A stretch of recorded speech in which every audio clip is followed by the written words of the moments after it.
Salve amigo enxadrista, amiga enxadrista. Será que tem uma ordem certa para atacar no xadrez? Vamos descobrir, né? Acompanhe até o final desse vídeo e me encontre depois da vinheta.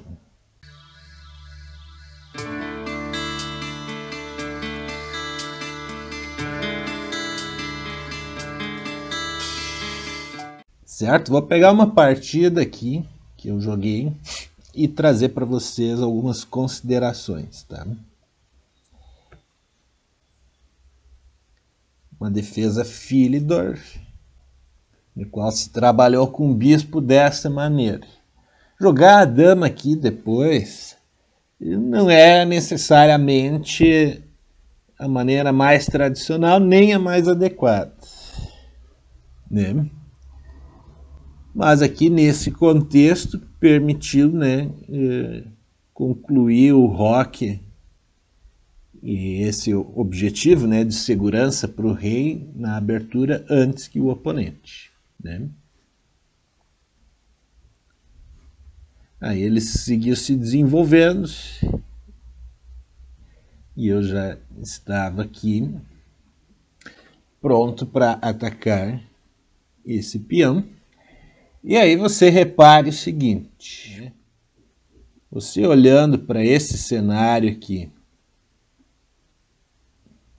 o que você diria dessa ala da dama das pretas e o que você diria dessa ala do rei? E o que você diria da ala do rei das brancas e da ala da dama branca, né? Esse centro aqui agora está sendo transformado.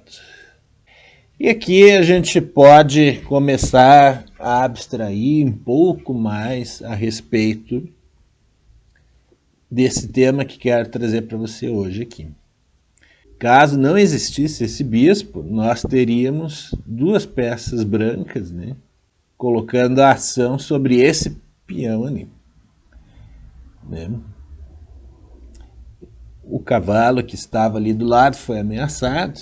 E aí repare o seguinte,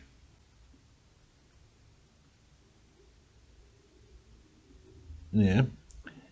6 peões brancos contra os mesmos 6 peões pretos. Porém, essa disposição diferente, mais espaçada, gerando aqui, ó, mais território para ser explorado, ó. Certo? Enquanto aqui no campo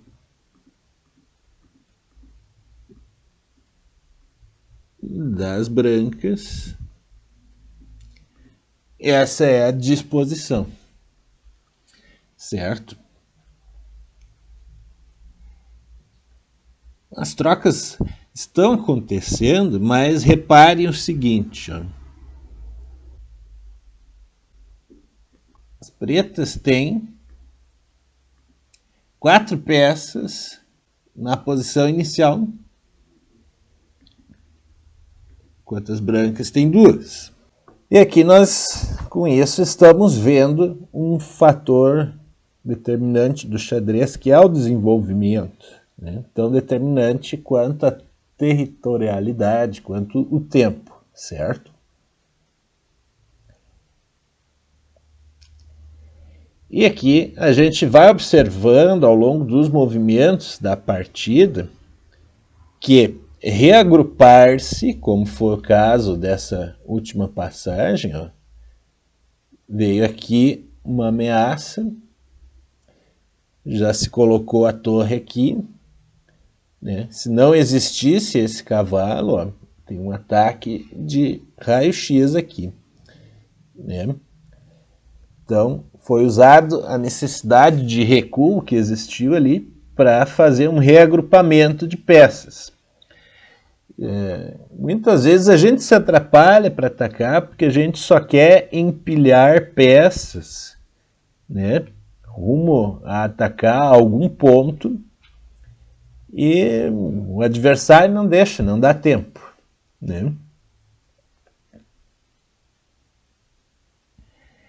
Então agora, por exemplo, ó, está sendo colocado novamente uma ação aqui nesse peão, uma ação que é tripla. 3 peças agem ali,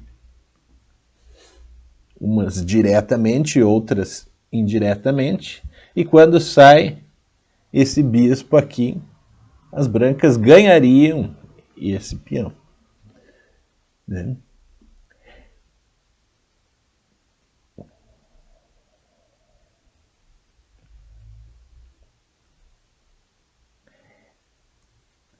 E aqui você vai observando que,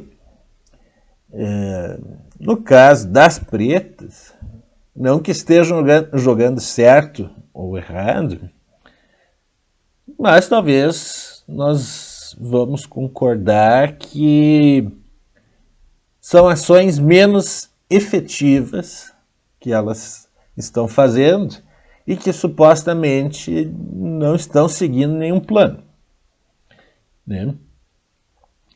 Então aqui a branca captura esse cavalo, né? E a gente pode ver o seguinte, ó, ele cumpria um papel defensivo e ofensivo importante, eliminando-se esse cavalo com um cheque, obriga-se o oponente a gastar um tempo na recaptura. Esse bispo aqui não causa tantos problemas, né? Então tenho tempo para continuar me organizando, né? E agora a gente chega no momento de reflexão, né? Aquele lance de cavalo, ele serviu para eliminar um importante defensor, conquistar um tempo para iniciar o ataque, né? E repare o seguinte, ó, vamos voltar alguns lances atrás. Tudo se construiu em cima desse peão. Ó, o cavalo se sacrificou pelo bando, né, de modo a produzir uma situação de vantagem, de posicionamento para atacar, né? Então, se a gente pudesse pensar numa ordem correta para atacar, que é a proposta do vídeo, seria essa: organizar o bando, elaborar um plano, e aí validar, né, pelo cálculo, e aí atacar. Seria uma forma segura de conduzir o processo, né? E se você vai entendendo a função de cada lance, isso vai se tornando mais natural, a partir daquilo que você tiver entendido da posição. Agora, por exemplo, são 6 peões contra 5. E ainda que os peões pretos estejam avançados, as pretas não conseguem apoiá-los na sua caminhada rumo à promoção satisfatoriamente, certo? E aí esse posicionamento das brancas, ele não é necessariamente perfeito, mas esse posicionamento aí está dominando o tabuleiro, certo? Porque a dama, estando aqui nesse lugar, existe essa ameaça aqui, né? Esse peão se torna um peão cravado. Então é algo para que as pretas, né, devem prestar atenção. E aí existe uma segunda ameaça de fazer uma jogada como essa, por exemplo, né? A qual ainda poderia ser respondida aqui depois com um plano assim, né? Se esse bispo conseguir chegar aqui de modo a não ser atrapalhado por esse peão, você libera essa possibilidade aqui para a dama também. Então repare que o sacrifício daquele cavalo, de certa forma, preparou o caminho para novas ações. Então isso valida a tese que eu estou colocando aqui para você de preparar o terreno primeiro. Né? Veio essa resposta. E aí, dentro da condução do seu ataque, é imprescindível você entender o seguinte movimento. Quanto mais a gente aumenta a pressão, mais difícil fica para o oponente até chegar a um ponto em que ela se torne insustentável. Isso não é uma frase minha, isso é coisa do Kasparov, que você conhece muito bem. Então, uma pergunta para você: como tornar esse ataque uma pressão ainda maior nesse momento? Respira 7 segundos aí e me responde. Respirou, pensou, encontrou o lance. Ó, essa simples alteração aqui de uma casa no posicionamento da dama já traz um aumento terrível da pressão e inclui uma variável nova. Né? Inclui-se uma variável nova, temos duas peças conectadas a esse peão, uma ameaça a esse bispo. Sim, ele pode voltar para defender, né? Mas por conta dessa outra dupla aqui, ó, se ele inventa de fazer isso, é mate na próxima. E aquela conexão à parte ali também existe ainda. Então, com isso, você observa o seguinte: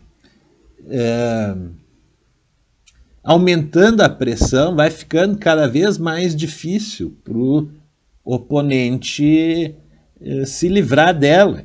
Ele vai ter que começar a achar os melhores lances e vai ter que se manter fazendo isso. Esse lance aqui de torre já é um lance difícil. Ele existiu para que o rei pudesse andar, certo?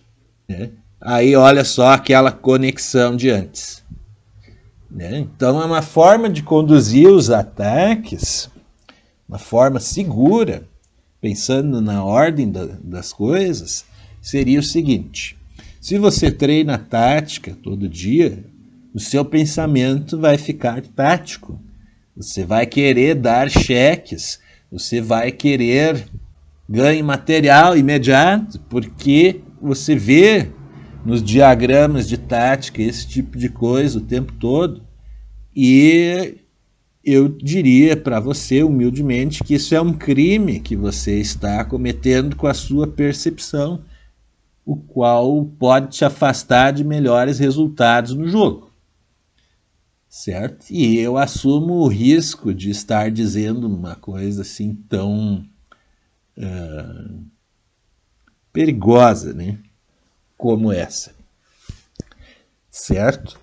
Porque é um pensamento muito meu, né? Mas que cientificamente eu estou embasado para defendê-lo também. Né? Porque você vê toda hora ali, em 3 lances, mate para as pretas. Jogam as pretas e ganham material. Jogam as brancas e seguram um empate. Na partida você não tem essa instrução. Na partida real, você precisa deduzir que é possível, então você tem que, de alguma maneira, conseguir ler a posição. E esse tipo de coisa interfere na condução de um ataque. Aqui, por exemplo, essa jogada acaba de cortar essa fuga do rei, reforça a ameaça, de checkmate aqui, e ainda por cima ganhou mais um peão. O que isso quer dizer? Que a gente aumentou a pressão. né? Essa jogada que veio agora, que ela não é necessariamente forçada, né? Mas é uma jogada que existiu e que certamente o jogador das pretas não gostou de ter que fazê-la, né? Ele não foi nem um pouco feliz em estar tendo que fazer essa jogada. E agora aqui, novamente, uma jogada que visou aumentar a pressão. Se eu viesse com esse cheque, o rei viria para cá e por conta desse bispo eu não poderia ir com a dama para cá. Então, repare que um recurso está estabelecido. Agora eu poderia dar o cheque aqui no próximo lance e de repente aqui capturar, né? Depois, a depender, né, do que o adversário fizesse. Então foi jogado esse bispo aqui, ele crava esse peão e libera essa casa aí para o ataque. O rei na partida resolveu avançar para cá, né? E aí assim, essa captura visando jogar esse cheque aqui, que vai ser mate se acontecer dessa maneira, isso já é possível agora.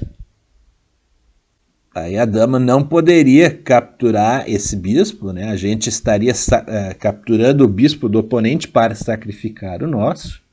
A dama não poderia capturar, senão leva o mate aqui em cima.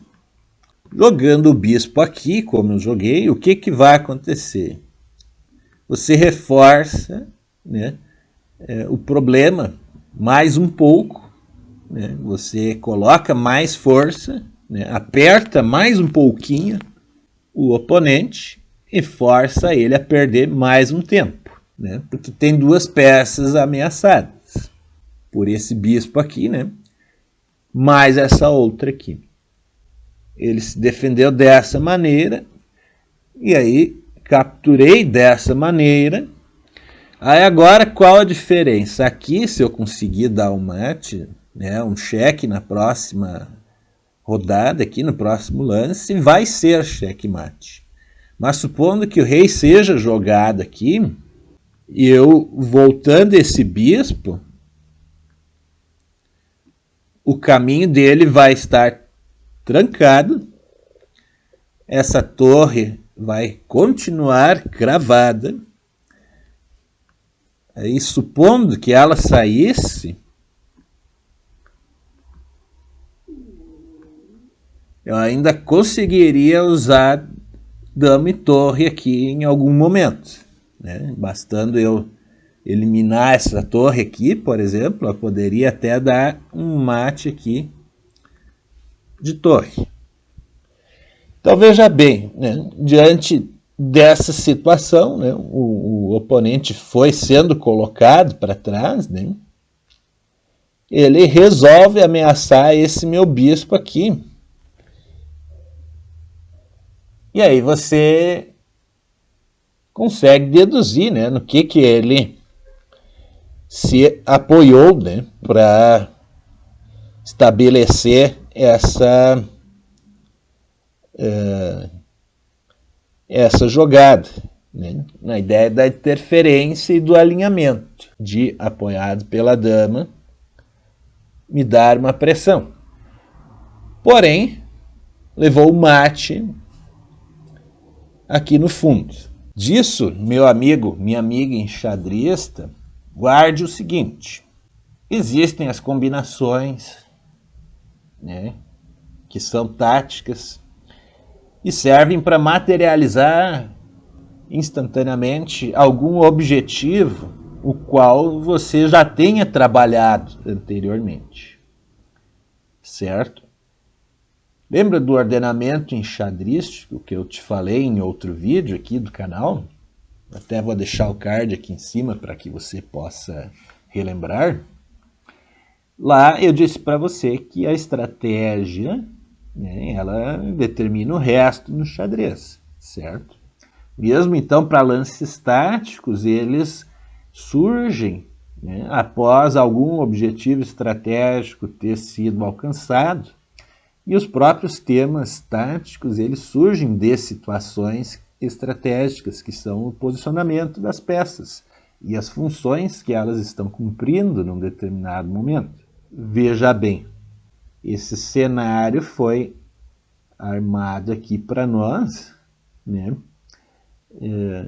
Foi construída essa possibilidade, né, com uma estratégia de sempre ir aumentando a pressão.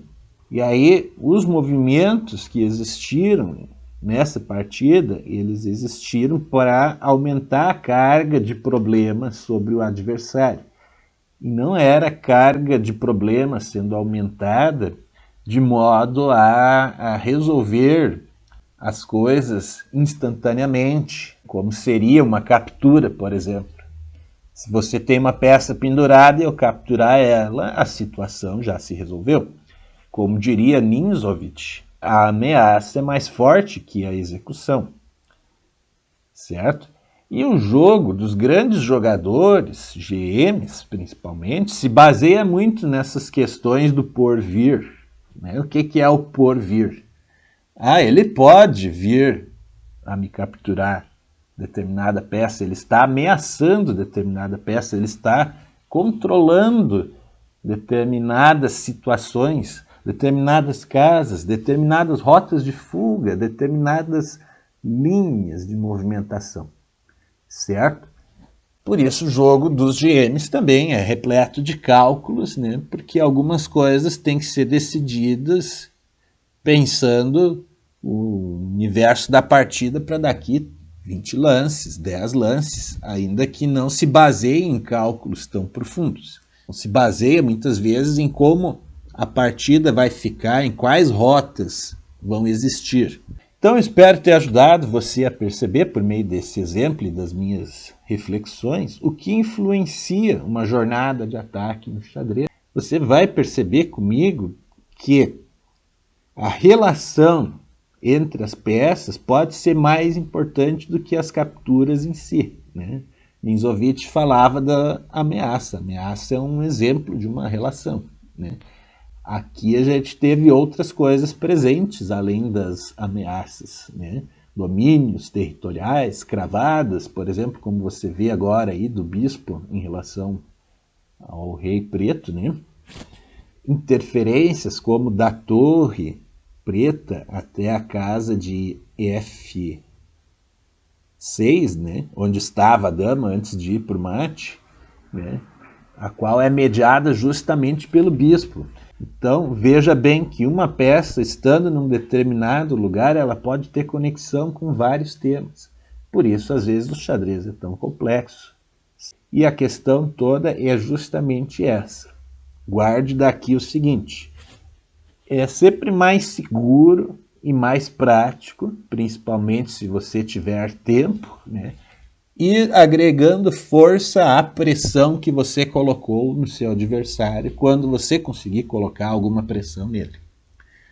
Porque isso vai forçá-lo a ter que achar sempre as melhores respostas, né, as melhores defesas, os melhores contrajogos, e em algum momento isso pode ser tão difícil que ele se atrapalhe, certo? Inclusive você vê muito isso no jogo do nosso ilustríssimo melhor jogador do mundo, né, o Magnus Carlsen, né? Esse último torneio recente dele, eu acredito que ele ganhou todas as partidas, ou a maioria delas, né? E em muitas dessas vitórias, um cenário justamente como esse, em que o adversário sustentou legal até certo ponto, mas depois de tanta pressão e tanta insistência, não conseguiu e sucumbiu, certo?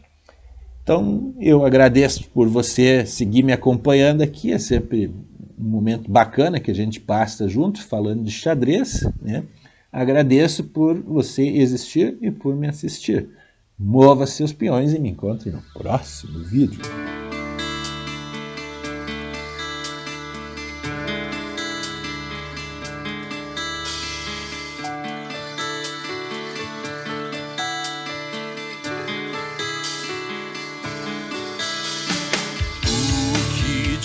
da vida, se nem sempre